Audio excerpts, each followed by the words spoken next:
Servidores públicos de Santos protestam em frente à prefeitura. Trabalhadores afirmam que a administração municipal não está pagando parte do plano de saúde e alguns serviços já estão sendo descredenciados. A manifestação aconteceu no fim da tarde na Praça Mauá, bem em frente à prefeitura. Eu converso agora com o Flávio Saraiva, presidente do Sindicato dos Servidores Municipais de Santos. Flávio, vocês têm duas reivindicações. Uma delas é com relação ao repasse da prefeitura à CAPEP. Quanto que está a dívida hoje? É importante salientar que o nosso plano de saúde ele é bancado parte pelos servidores, parte pelo patrão, pelo empregador. O empregador está deixando de repassar a parte dele e essa falta de repasse já acumula 7 milhões de reais. No dia de hoje foi nos informado da tesouraria da CAPEP 7 milhões de reais de dívida. Isso está fazendo com que as clínicas se descredenciem. Nós temos, por exemplo, um hospital importante que é o Frei Galvão agora, como o Frei Galvão, que acabou de se descredenciar, e nós temos clínicas radiológicas e daqui para frente só tende a piorar. Se a prefeitura não fizer o repasse, o atendimento ao servidor vai piorar e isso vai sobrecarregar o SUS, inclusive, porque essas quase 30 mil pessoas vão acabar no atendimento do SUS, que já é precário na cidade de Santos. Vocês vão tentar conversar mais uma vez com a prefeitura agora? Sim, nós vamos cobrar, porque assim, é inimaginável. Nós estamos bancando do nosso salário uma contribuição para ter um plano de saúde decente e o que a prefeitura está fazendo é negando a parte dela, sonegando esse repasse e prejudicando os servidores. Nós temos muitos colegas correndo risco de morte, inclusive no dia de hoje. Quanto é descontado da folha? É descontado 3% dos servidores e a prefeitura repassa 4% de acordo com a última negociação salarial que nós fizemos. Ela não paga a parte dela e os servidores estão correndo risco. Obrigado, presidente. Carlos Lopes para Santa Cecília TV. Em nota, a CAPEP informa que o déficit da autarquia é crescente devido ao aumento do custo dos serviços de saúde e a assistência de casos de alta complexidade. Ainda em Santos, a audiência pública na Câmara dos Vereadores discute mudanças no Estatuto do Servidor. A legislação determina direitos e obrigações dos funcionários municipais. No último mês, foi criada uma comissão para redigir as alterações. A categoria afirma que não foi consultada anteriormente e é contra a medida. 7 horas da noite, plenário cheio. Na mesa, 2 integrantes do novo grupo de trabalho, sindicalistas, representante da OAB de Santos e o vereador do PT, Chico Nogueira, que promoveu a audiência. Nossa preocupação como legislador aqui é que não venha já uma coisa pronta aqui para ser votada, a gente tem que ser bem discutida. Haja visto que entendemos que o estatuto já é um estatuto que tem cláusulas muito antigas, tem que fazer uma revisão, sim, ninguém é contra fazer uma revisão, mas sim, tem que ser amplamente divulgada, amplamente debatida. O coordenador do grupo de estudo para a elaboração de minuta do novo regime disciplinar do estatuto admite que nem o prefeito foi comunicado sobre a portaria. Foi uma iniciativa nossa, da parte da comissão de inquéritos, que somos funcionários que lidam diretamente com os processos disciplinares. De acordo com Eduardo, a necessidade de mudança é importante para adequar o estatuto que existe há 34 anos. Muitos daqueles aspectos existentes ainda são aplicáveis, mas ficou realmente ultrapassada porque o Código de Processo Penal teve alterações, nós utilizamos esse código subsidiariamente, então procurando sempre adaptar dentro dessa modernidade. Os sindicalistas também foram pegos de surpresa e exigem transparência. Não havia um diálogo, não foi feito um ofício, não deram sinal nenhum de que iriam mexer na parte disciplinar do Estatuto do Servidor Público. Um relatório com as principais reivindicações da categoria, apresentadas aqui na audiência, será entregue nos próximos dias na Câmara dos Vereadores e para o prefeito da cidade. Somos mais de 7 mil funcionários. É muita gente, aposentados, que estão na ativa. Então, tem que ter uma organização das pessoas que fazem parte hoje do funcionalismo público, sentar com essas pessoas para falar sobre o estatuto, se é que tem que se fazer alguma modificação. Em São Vicente, câmeras de monitoramento registram um assalto. O roubo foi na tarde de ontem. As imagens mostram 4 pessoas andando de bicicleta na rua José Gonçalves da Mota Júnior, na Vila Valença. O grupo aborda 2 mulheres dentro desse veículo prata. Um dos criminosos aponta uma arma. A ação durou menos de 30 segundos. Eles fogem com os bens das vítimas. A suspeita é que 3 assaltantes tenham sido detidos ainda ontem, na Praça 22 de Janeiro, também em São Vicente, depois de uma perseguição policial. A relação foi feita pela semelhança das bicicletas apreendidas e das roupas usadas pelos criminosos. O grupo estava com um simulacro de arma usado para cometer os roubos.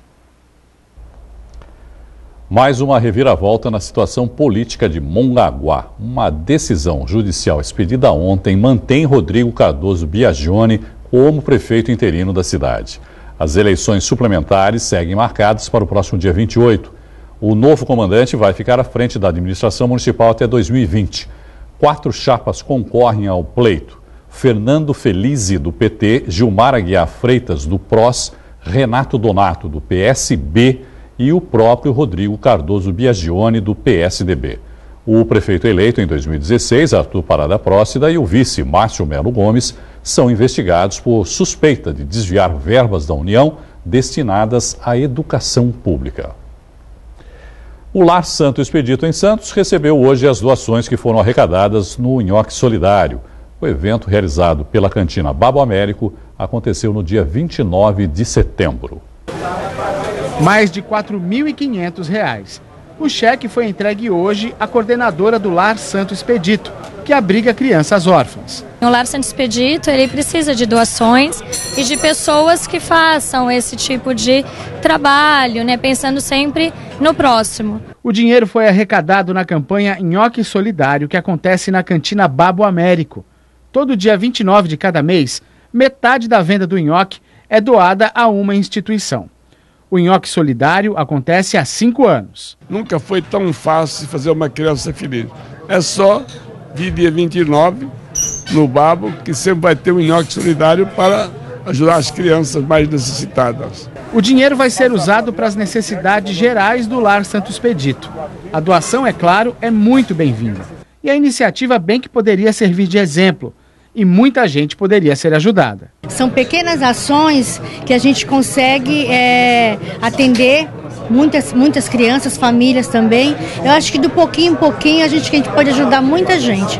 Depende muito do coração de cada um, né? Quinta-feira é dia de falar do Porto de Santos aqui no Caderno Regional. O convidado de hoje é o professor universitário, especialista em Porto, Hélio Alite. Professor Hélio, boa noite. Seja bem-vindo mais uma vez aqui ao Caderno Regional. Muito boa noite. Professor, o presidente Temer foi indiciado essa semana pela Polícia Federal por causa do decreto dos portos, um assunto que está intimamente ligado ao Porto de Santos. Ele deixa de ser presidente daqui a 2 meses, provavelmente esse processo vai ter andamento, pelo que tudo indica. Quais são as consequências que o andamento desse processo e uma eventual condenação dos acusados pode trazer para o Porto de Santos e também para pessoas que, de alguma maneira, aqui da região possam estar envolvidas nesse processo? Professor. Bom, primeiramente é o fim de uma lenda e é a recomposição de uma história. Afinal de contas, nós passamos durante algumas décadas com uma ingerência no Porto de Santos indevida, especialmente pelos políticos. Em alguns momentos da década de 1990, o Porto de Santos era praticamente uma filial do Congresso Nacional. Lamentavelmente, essa página está sendo virada. E a expectativa da comunidade portuária é que, definitivamente, a gente tem um modelo de gestão, a gente tem um modelo de dinamismo portuário para recompor tudo que a gente precisa do ponto de vista de desenvolvimento desse porto sem interferência política. O nosso porto está aqui na Baixada Santista. O nosso porto não está em Brasília, eu sempre repito isso. Eu acho que é uma página virada muito importante. Espero que a justiça apure, porque, afinal de contas, nós temos essa lenda passando pelo governo Collor, passando pelo governo Sarney, ficando de maneira muito forte na década de 90.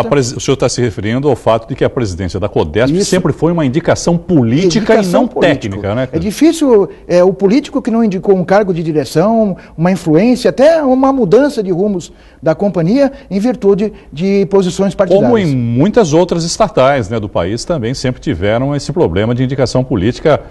Talvez o maior exemplo aí, os casos da Petrobras, por exemplo, que a gente vê, Pois é, Irineu, e o pior é que não são interesses somente partidários, são interesses financeiros escusos, corrupção ativa que estava o tempo todo sediado no maior porto da América Latina. O que a gente tem ouvido também agora, nas vésperas aí do segundo turno das eleições e durante toda a campanha, são muitos políticos, muitos candidatos defendendo a regionalização do Porto de Santos. Esse é o melhor caminho para o Porto? Professor? É o melhor caminho se a regionalização é tirar o poder de Brasília e trazer para cá sem a ingerência política. O Porto entregue... O senhor acha que isso é possível? Mas o Porto precisa estar tendo como executivos profissionais da mais alta especialização, técnicos, para restituir o dinamismo que o Porto precisa, coisa que os políticos, em momento nenhum nessa linha do tempo, souberam fazer. Se a regionalização, que é sim uma aspiração da comunidade portuária, marítima e portuária, acontecer, ela não pode repetir o modelo da centralização no governo federal.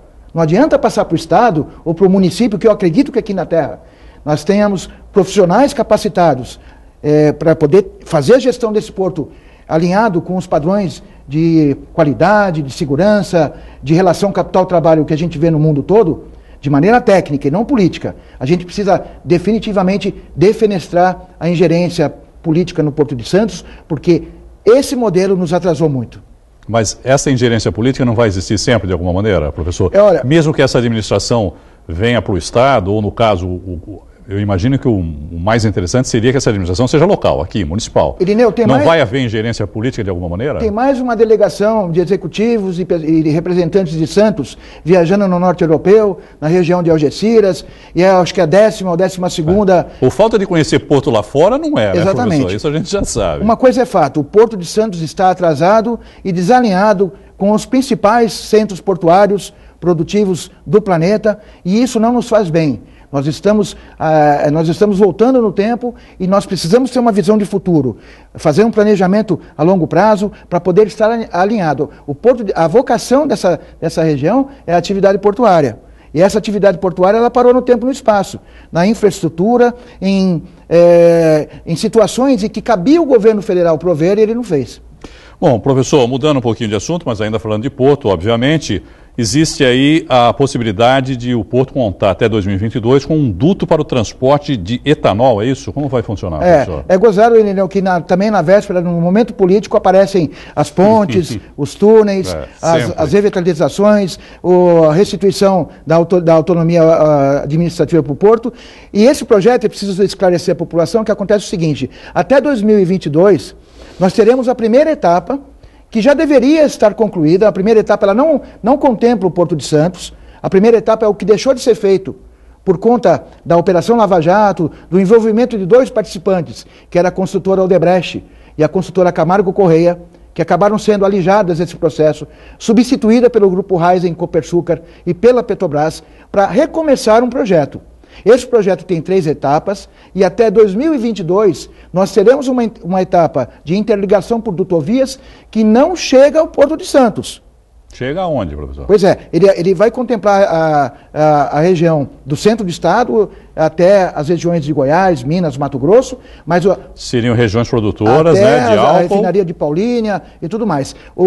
A etapa Porto de Santos, ela sequer foi apresentada para a Agência Nacional do Petróleo para avaliar a viabilidade do projeto. E é a segunda etapa, significa que, a partir de 2022... nós começamos a pensar naquilo que já deveria estar pronto.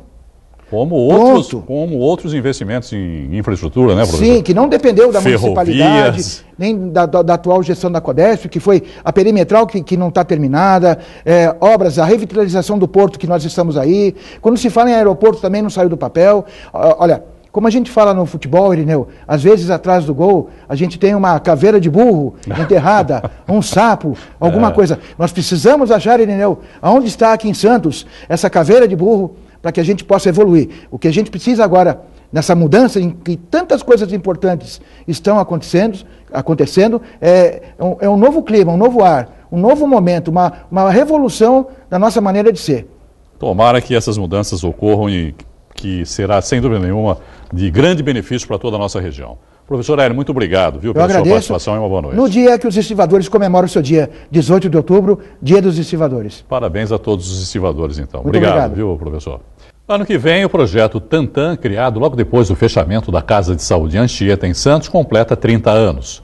A iniciativa humanizou o tratamento de quem precisa cuidar da saúde mental. Capricho na hora de interpretar o próprio texto. Ao ver o namoro do sol e da lua, é luar que não se apaga, é fogo que não se extingue ao se ver molhado. O vermelho não deve ser discriminado. Há 8 anos, Alexandre é figurinha carimbada na oficina de literatura e poesia. Na minha casa mesmo tem vários cadernos com redações minhas que eu faço, tirado da folhinha Sagrado Coração de Jesus, e fala muito sobre amor, religião. Talento é o que não falta no projeto Tantã.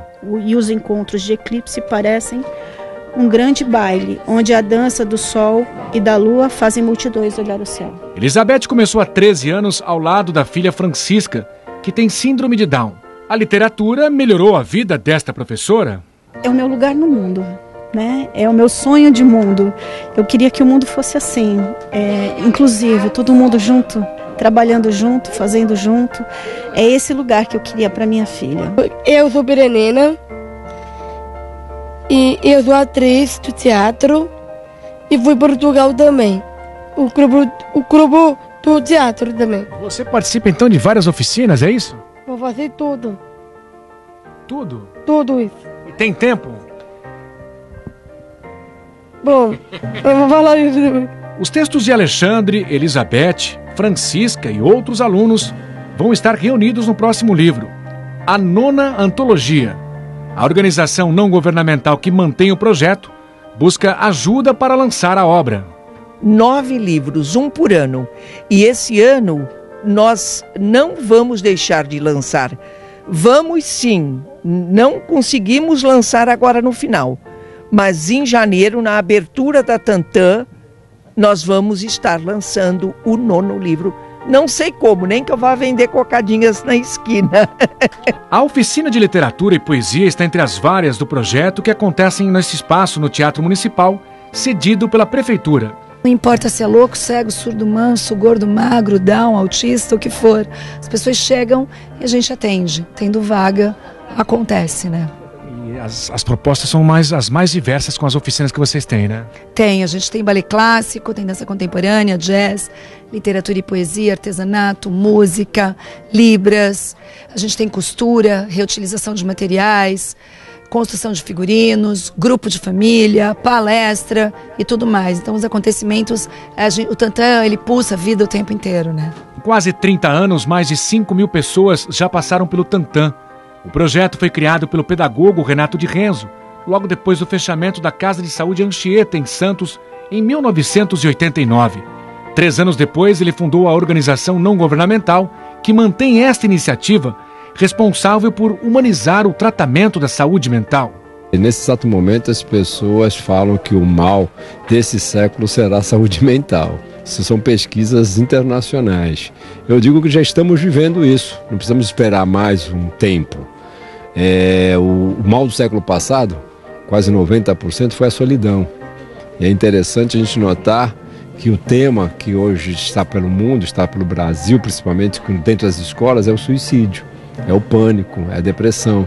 Então é muito importante a gente entender que saúde mental não é aquela pessoa que está dentro de um hospício, que está dentro de uma instituição trancada, mas sim somos todos nós.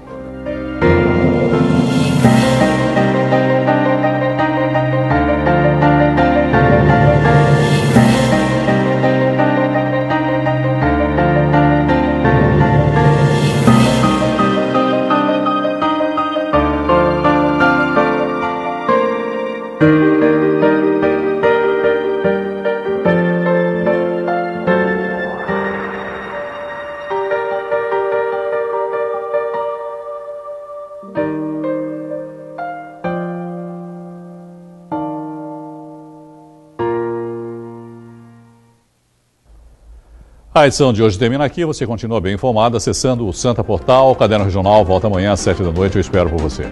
Tchau.